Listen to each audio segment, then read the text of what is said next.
తెచ్చెను తరగని సంతోషం.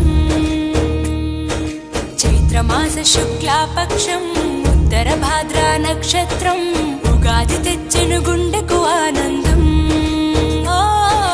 ఆయని గురుతులు అయ్యను మన సొంతం.